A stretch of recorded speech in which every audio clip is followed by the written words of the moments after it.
সাংগ্রাং কালিজবা অর্থাৎ নববর্ষের শুভেচ্ছা। আর এই নববর্ষ রাখাইন নববর্ষের কথা বলছি আমরা। 1386 বরণে তার চারিদিকে সাজ সাজ রব চলছে। আসলে এই যে জলকেলী উৎসব বা ওয়াটার ফেস্টিভ্যাল বা টাং ব্র্যাং, এটা যে মূল উদ্দেশ্য কি, এই উৎসবের যে ফিলসফি, এটা দর্শনটা কি, এইসব নানা বিষয়ে কথা বলবো রাখাইন সমাজকর্মী অধ্যক্ষ পেথিং অঙ্গের সাথে।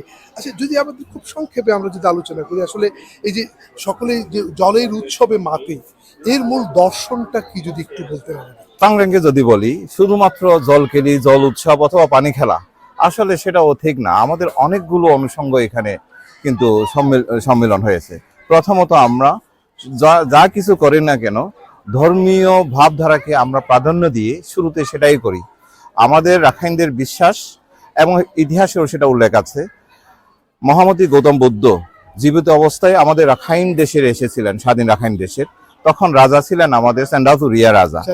হ্যাঁ, সেন্ডাতুরিয়া আমলে উনি এসে আমাদেরকে বৌদ্ধ ধর্মে দীক্ষিত করেছিলেন এবং ওনার তথাগত মহামতি গৌতম বুদ্ধের নিকট পারমিশন নিয়ে সেদিন একটা বুদ্ধ মূর্তি করা হয়েছিল, যেটা আমরা বিশ্বাস করি পৃথিবী সর্বাগ্যে, যেটা মানে সর্বপ্রথম যে বুদ্ধ মূর্তি, মহামুনি বুদ্ধ মূর্তি, সেটা করা হয়েছিল। তো প্রতি বছর সে বুদ্ধ মূর্তিকে আমরা সুগন্ধি জলে স্নান করাতাম এই রাজার নেতৃত্বে।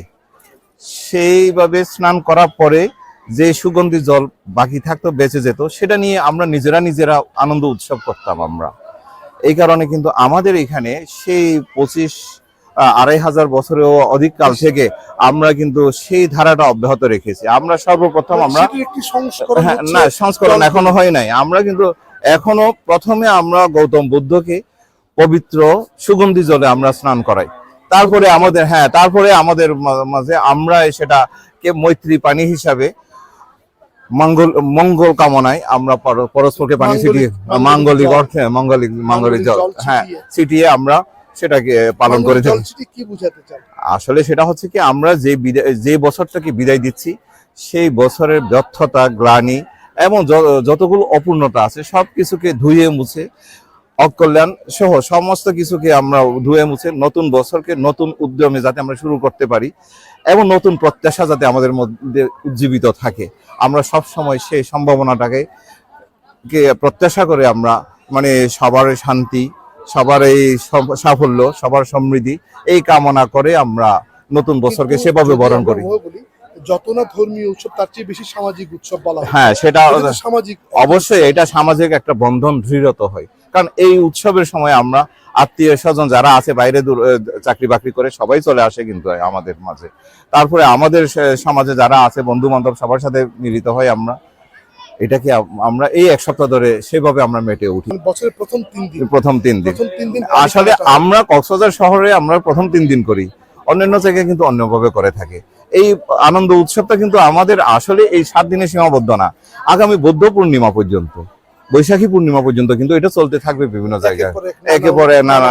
জি, আগে তো আমাদের মধ্যে নৌকা বাইচ হতো, তারপরে পিচ্ছিল বাসের ওঠা অনুষ্ঠান হতো, দল বেঁধে বিভিন্ন পাড়ায় গিয়ে বুদ্ধ পূজা হতো, বিভিন্ন ওই যে বৌদ্ধ স্থাপনার মধ্যে যেতাম, সেখানে পূজা হতো। যে কোনো একটা পাড়ায় গিয়ে সেখানে যখন যেত, ওই পাড়ার লোকজন সবাইকে স্বাগত জানাতো, খাওয়া দাওয়া করতো, আপ্যায়ন করতো, এই ধরনের হতো। সেটাও আরেকটা উৎসব আর কি, উৎসবের মধ্যে উৎসব এই ধরনের। রাখাইনের নতুন বছরের সবশেষ যে জেলাবাসীকে, দেশবাসীকে কি আপনি আসলে হ্যাঁ, আমাদের রাখাইন টাংরা আগে শুধু আমাদেরই ছিল, এখন কক্সবাজারের জন্য কক্সবাজার লোকজ সংস্কৃতি একটা উৎসব হিসেবে এটা পরিগণিত হয়েছে। এখানে সবারই এখন অংশগ্রহণ আমরা দেখি, হয়তো উপভোগ করে, না হলে আমাদের সাথে একটু নাচ গানও করে, এই ধরনের তো আমরা দেখি।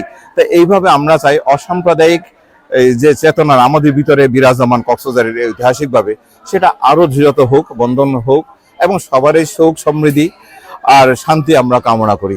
আসলে আমরা যেটা সুখ শান্তি কামনা করি, আমরা কিন্তু এই জগতের মানুষ সমাজের জন্য না, আমরা 32 লোকের, যেটা বলে থাকি বৌদ্ধ ধর্মে, সবার জন্য আমরা শান্তি কামনা করে থাকি।